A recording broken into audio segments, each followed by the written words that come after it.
Bismillahirrahmanirrahim. Assalamualaikum warahmatullahi wabarakatuh.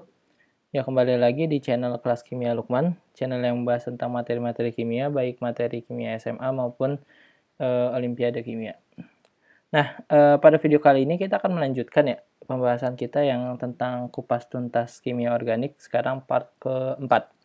Nah, di part keempat ini kita akan melanjutkan materi kita. Kemarin sudah kita bahas tentang materi substitusi nukleofilik ya, terutama reaksi SN1 dan SN2. Sekarang kita bahas reaksi selanjutnya, yakni reaksi eliminasi.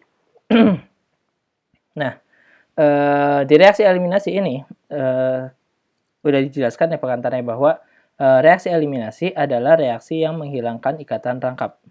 Ya, kemarin udah dijelasin ya, reaksi eliminasi itu adalah reaksi yang reaksi yang membentuk ikatan rangkap, bukan menghilangkan ikatan rangkap.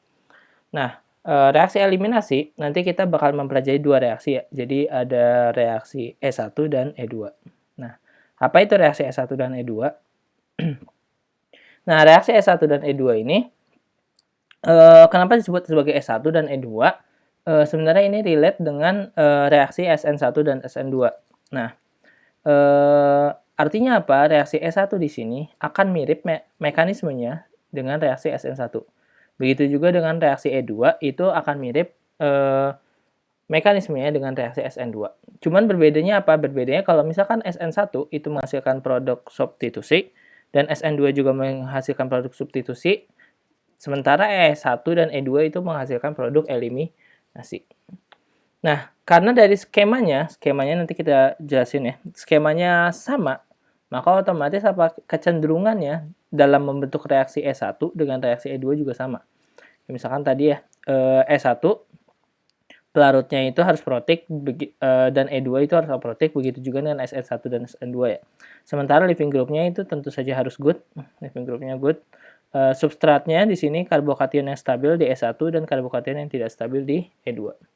Nah, basanya di sini adalah basa not bulky dan di sini basa bulky. Nah, apa itu basa not bulky dan basa bulky? Nanti dijelasin di video ini insya Allah. Nah, sekarang kita masuk dulu ke mekanismenya secara umum. Nah, secara umum, mekanisme dari E2 itu sangat mirip dengan mekanisme dari SN2. Jadi, misalkan kita punya alkil halida.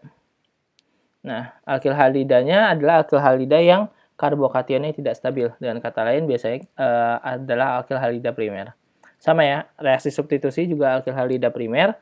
Dan di sini nukleofilnya juga kalau dieliminasi itu bahasanya itu juga sama, OH-. Cuman bedanya apa? Kalau misalkan reaksi substitusi, dia akan menyerang di karbon yang di sini. Karbon yang kerapatan elektronnya rendah atau elektrofilnya di sini. Sementara kalau misalkan reaksi eliminasi, OH- ini akan menyerang di posisi H halilik. Jadi H sebelah atom karbon yang berikatan dengan halida, namanya H halilik. Nah, ketika itu diserang, maka ini pindah ke sini, ini lepas. Sehingga di sini jadi eliminasi, produk eliminasi. Nah, seperti itu. Itu adalah reaksi E2. Nah, sementara untuk reaksi E1, nah, gimana reaksi E1? Reaksi E1 itu dia bakalan lepas dulu, sama seperti sebelumnya. Lepas dulu, kemudian OH-nya akan menyerang H haliliknya, kemudian terbentuklah ikatan rangkap. Nah, dari sini kita bisa tahu bahwa mekanisme reaksi E2 dengan E1 itu adalah sama. Nah, sekarang bagaimana kita bisa memaksimalkan apakah kita pengen menghasilkan produk eliminasi atau produk substitusi. Nah, ini menjadi sebuah tantangan tersendiri. Kalau misalkan kita reaksikan alkil halida dengan suatu basa, maka kemungkinan produknya itu dua ya. Jadi bisa produk substitusi atau bisa produk eliminasi. Saya kalau alkil halida primer itu bisa menghasilkan produk dari SN2 maupun E2, sedangkan alkil halida tersier di sini ya misalkan dia bisa menghasilkan produk S1 maupun SN1. Nah, bagaimana kita bisa memaksimalkannya? Nah, itu yang pertama. Yang kedua, dari reaksi E1 ini, kita bisa lihat ya, bahwa ternyata sebenarnya bukan reaksi E1 aja sih, ada banyak reaksi juga. Yang eliminasi itu ada dua produk sebenarnya. Jadi kalau misalkan kalian lihat reaksi eliminasi, kan tidak harus seperti ini ya. bentuknya tidak harus seperti ini.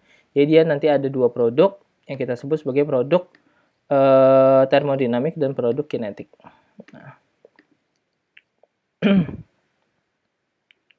produk termodinamik, dinamik, dan kinetik.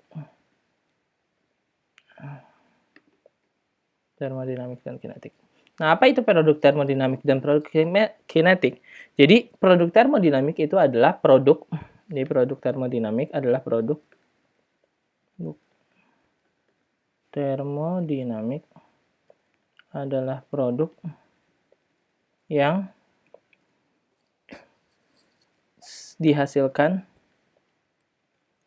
berdasarkan kestabilan termodinamik. Jadi produk termodinamik adalah produk yang paling stabil istilahnya. Jadi produk yang dihasilkan itu adalah produk yang paling stabil. Sementara produk kinetik adalah produk yang dihasilkan dari kemudahan secara kinetik. Terbentuk secara kinetika. Nah, dengan kata lain apa? Dengan kata lain produk kinetik itu meskipun dia tidak stabil, kurang stabil, dia tetap stabil ya. Cuman kurang stabil dibandingkan dengan produk termodinamik, tapi dia bisa dihasilkan secara cepat. Nah, jadi dalam reaksi eliminasi itu kita bisa menghasilkan produk termodinamik atau produk kinetik. Nah, produk termodinamik kita sebut sebagai biasa kita sebut sebagai produk Zaitsev. Sementara produk kinetik itu adalah produk Hoffman. Nah, seperti itu. Nah, bagaimana produk termodinamik dan produk kinetik itu terjadi dan apa sih yang mendorong dia itu terbentuk produk termodinamik atau produk kinetik? Nah, misalkan kita ambil contoh di ini.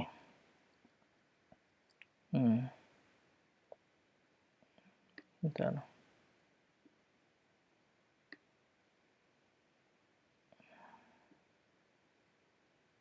Nah, misalkan kita ambil contoh sini ya. Ini Marvin. Contohnya misalkan seperti ini.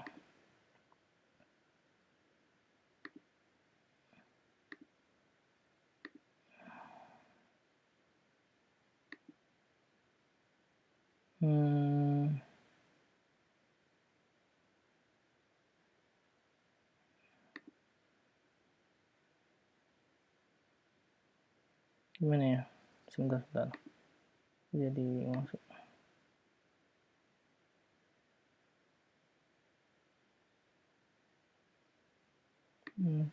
Ke hal ini.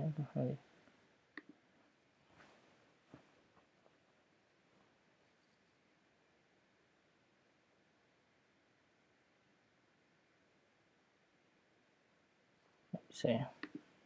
Misalkan seperti ini. Misalkan seperti ini ya, yang tadi. Nah, ini adalah reaksi yang tadi ya. Ini adalah senyawa yang tadi. Nah, kalau misalkan kita lihat di sini, kalau misalkan dikasihnya basa, maka dia bakalan memenuhi reaksi E1. Nah, reaksi E1-nya gimana? Ini bakalan pergi. Nah, ketika pergi ini, maka dia bakalan membentuk karbokation.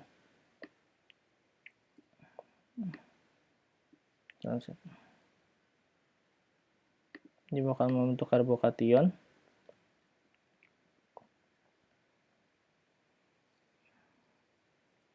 Kita hapus saja.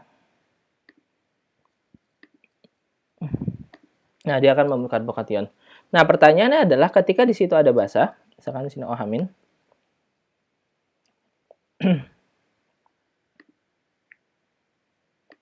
Nah, pertanyaannya adalah ada dua posisi yang bisa memungkinkan terjadinya penyerangan OH-. Dua posisi H halilik ya. Pertama itu adalah H halilik yang di sini, H yang di sini. CH2H atau H yang di sini. Nah, ini ada dua posisi H yang kemungkinan bisa diserang. Nah, kalau misalkan OH- ini menyerang yang di sini, maka otomatis produknya bakalan berbentuk seperti ini.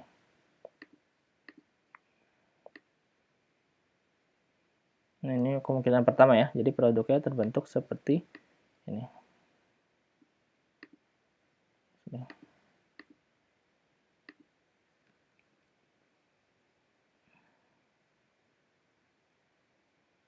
Nah, ini adalah bentuk produk yang seperti ini ya.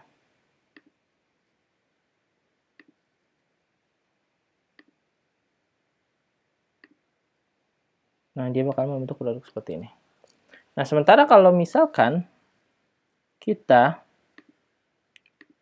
bentuknya malah seperti ini,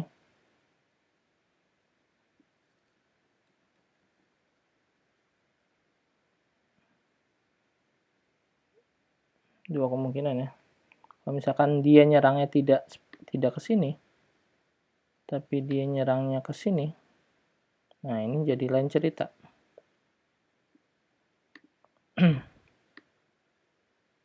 Ini ke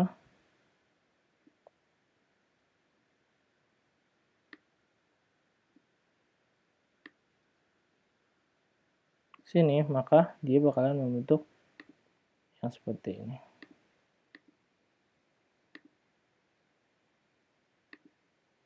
Oke.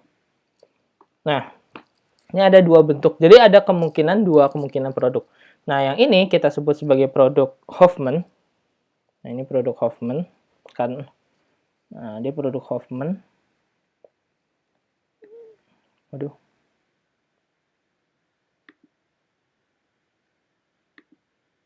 Lag.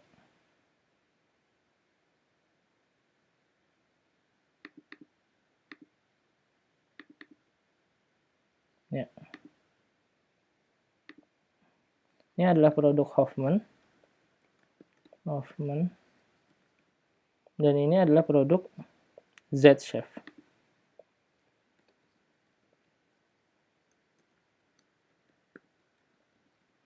Nah, jadi ada kemungkinan dua produk ya. Ada produk Hofmann, ada produk Z-Chef. Nah, produk Hofmann, dia stabil secara kinetik. Kenapa? Karena kalau misalkan kita lihat, OH- ini itu sangat mudah untuk menyerang H yang di sini. Kenapa? Karena tidak terhalang oleh gugus-gugus lain. Sementara kalau OH-nya menyerang H yang di sini, H yang di sini, dia cukup banyak terhalang oleh gugus-gugus lain. Sehingga apa? Sehingga secara kinetik, secara secara laju dia akan lambat. Kenapa? Karena dia harus menghindari gugus-gugus yang besar ini gitu. Sementara kalau ini secara kinetik cepat. Namun secara termodinamik ini produk yang ini itu kurang stabil dibandingkan dengan produk yang ini. Kenapa? Karena ikatan rangkap itu lebih cenderung untuk berada pada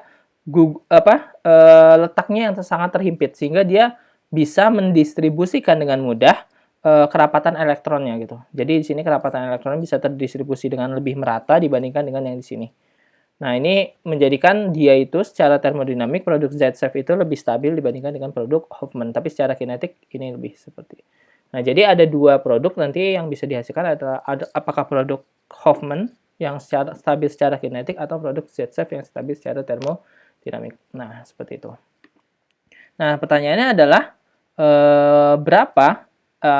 bagaimana kemungkinan suatu produk itu jadi produk termodinamik atau produk kinetik.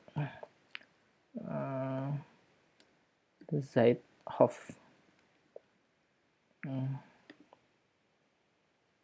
Terus.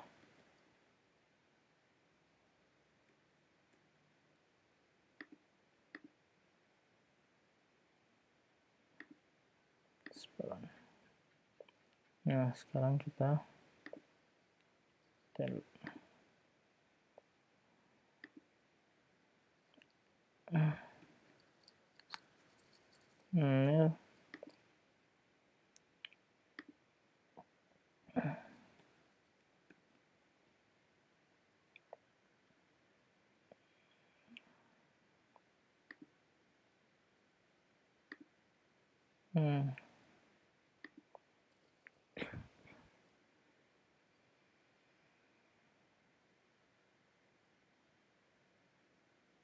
Nah, seperti itu ya.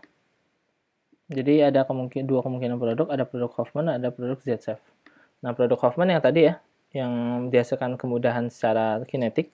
Nah, ini kemudahan secara termodinamik. Nah,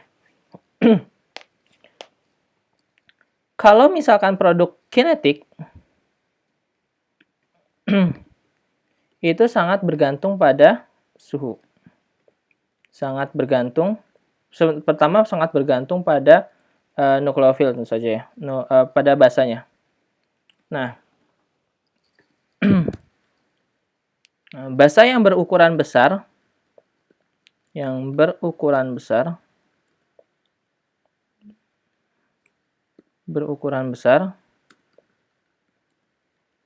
akan cenderung menghasilkan produk kinetik. Kenapa menghasilkan produk kinetik? Karena untuk membentuk produk termodinamik, dia sangat sulit untuk menembus gugus-gugus yang ada. Jadi istilahnya dia sterik. Kalau misalkan bahasa Fessenden itu halangan sterik ya, terdapat halangan sterik sebab terdapat halangan sterik yang besar, steric hindrance yang besar, sehingga sulit. Jadi secara kinetik sangat rendah. Nah, itu yang pertama. Jadi kalau biasanya basa-basa kecil dia lebih cenderung kayak misalkan di sini OH, Hamin dia pasti lebih cenderung untuk menghasilkan produk Z-Safe, produk termodinamik. Itu yang pertama. Yang kedua masalah suhu. Suhu yang tinggi akan mendorong pembentukan produk termodinamik. Kenapa dia lebih cenderung untuk menghasilkan produk termodinamik? Karena secara kinetik energi aktivasi di sini pasti lebih rendah dibandingkan di sini. Jadi di sini karena ini produk kinetik berarti otomatis dia terbentuk dengan mudah secara kinetik. Berarti otomatis energi aktivasi dari produk kinetik itu sangat rendah. Sementara energi aktivasi untuk produk termodinamik itu cukup tinggi. Nah, karena suhunya tinggi, maka ya kan, sebab pada suhu yang tinggi keseluruhan molekul, sebagian besar molekul akan melampaui energi aktivasi dari produk termodinamik. Nah, jadi di sini kalau misalkan kita lihat di sini pasti produk kinetik energi aktivasinya lebih rendah dibandingkan dengan produk termodinamik. Jadi bisa kita tulis di sini ya. Ini EA rendah, energi aktivasi rendah. Ini sedangkan ini energi aktivasinya tinggi. Di sini EA tinggi. Nah, di sini energi aktivasi tinggi. Nah, pada suhu yang tinggi, maka EA rendah dan EA tinggi seolah-olah tidak berpengaruh. Kenapa? Karena otomatis semua molekul akan cenderung melewati EA dengan mudah, melewati energi aktivasi dengan mudah pada suhu yang tinggi gitu. Jadi tidak terlalu berpengaruh sehingga dia mendorong untuk pembentukan produk termodinamik seperti itu. Nah, ini adalah produk kinetik dan produk termodinamik. Jadi jangan heran kalau misalkan suatu reaksi sama tapi kondisinya berbeda, itu bisa menghasilkan produk yang berbeda. Ada produk kinetik, ada produk Hoffman, kita sebut produk Hoffman, ada produk termodinamik seperti itu. Nah, itu adalah produk kinetik dan produk termodinamik. Nah, itu dari segi eliminasi ya. Jadi eliminasi bisa menghasilkan dua produk, ada produk kinetik, ada produk termodinamik seperti itu.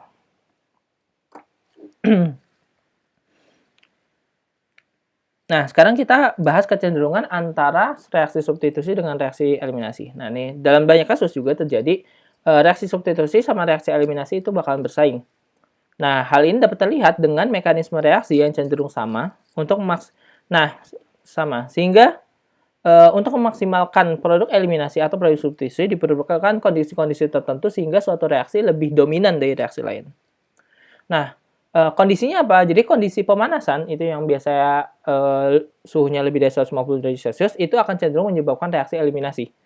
Jadi dia cenderung menjadikan dia reaksi eliminasi. Kenapa? Karena dengan suhu yang panas menjadikan pemutusan ikatan itu jadi mudah gitu. Sementara kalau misalkan dia hanya menggantikan itu hanya cukup suhu rendah saja, tidak perlu suhu yang panas gitu. Nah, kalau suhunya panas dia dibutuhkan untuk memutuskan ikatan gitu. Di sini kan diputuskan ikatan banyak ya, seperti itu. Nah, jadi tidak ada pembentukan ikatannya sekali. Nah, jadi itu adalah pemanasan ya. Jadi kalau pembentukan ikatan itu secara secara reaksi itu delta H-nya itu adalah exotherm. Eliminasi. Nah, ini. Nah, sebab reaksi substitusi cenderung membentuk ikatan. Nah, kalau membentuk ikatan sehingga nilai delta H itu pasti kurang dari 0 atau exotherm. Sehingga kalau misalkan kita udah tahu ya bahwa kalau misalkan delta H-nya exotherm, kalau misalkan suhunya tinggi malah dia mengarah ke reaktan sehingga produknya tidak terbentuk. Jadi produk substitusinya tidak terbentuk. Sementara untuk reaksi eliminasi cenderung memutus ikatan sehingga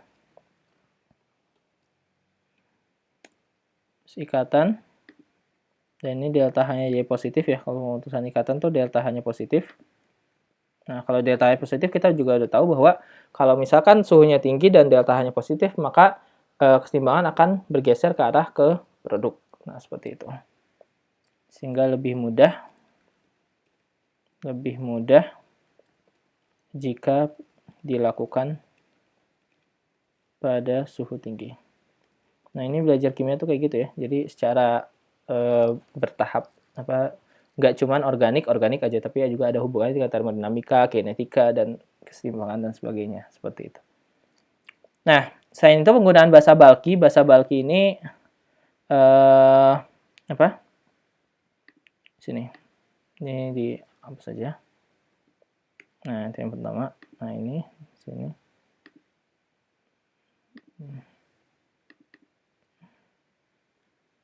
Nah, ini penggunaan basa bulky.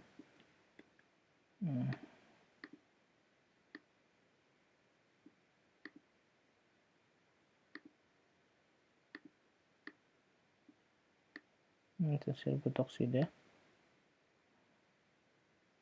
Jadi penggunaan basa bulky juga dapat menghasilkan produk eliminasi yang lebih banyak. Nah, di mana basa bulky itu secara definisi adalah basa yang ukurannya besar.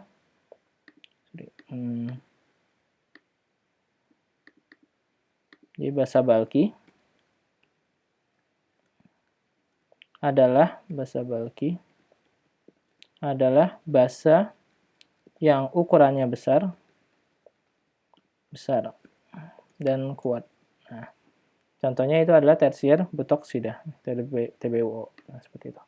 Kenapa? Karena kalau misalkan basa ukurannya besar, dia itu lebih sangat tidak stabil untuk menyatu dengan yang lain. Jadi lebih cenderung buat narik dari H-nya gitu, seperti itu. Nah, itu basa bulky. Nah, seperti itu. Nah, sebenarnya secara kesimpulan kita bisa lihat di sini bahwa kalau misalkan alkil halida yang merupakan alkil halida primer, maka dia akan cenderung melakukan reaksi SN2, kecuali jika basanya basa bulky, tentu saja alkil halida primer ya. Kalau alkil halida primer sudah pasti dia SN2, kecuali basanya bulky atau suhunya sangat panas, itu biasanya 180 derajat Celcius. Itu untuk alkil halida primer. Sementara untuk alkil halida CH3, alkil halida metil sudah pasti SN2, tidak mungkin yang lain kayak gitu. Nah, sementara untuk untuk sekunder, nah ini cukup unik ya. Untuk sekunder, jika pelarutnya merupakan pelarut protik, maka dia akan menghasilkan reaksi SN1. Kalau pelarutnya aprotik, dia akan menghasilkan reaksi SN2. Kalau suhunya normal, dia akan menghasilkan reaksi SN1. Suhunya normal biasa.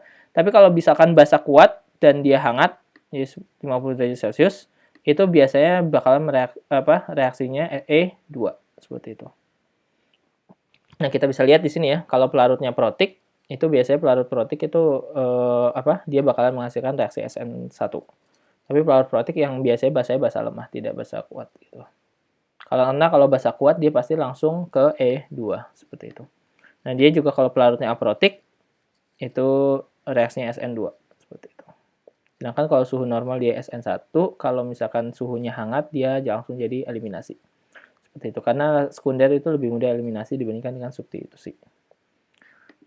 Nah, sementara untuk tersier itu tidak mungkin reaksinya SN2. Nah, dia akan reaksi SN1 jika nukleofilnya lemah dan E1 jika nukleofilnya kuat dan E2 jika menggunakan basa bulky. Nah, seperti itu. Nah, ini jadi kesimpulan ya. Jadi kalau misalkan kalian lihat, kita bisa lihat di sini apakah primer, sekunder, ataukah tersier seperti itu. Sehingga nanti bisa menghasilkan produk-produk dari eliminasi kita. Nah, seperti itu.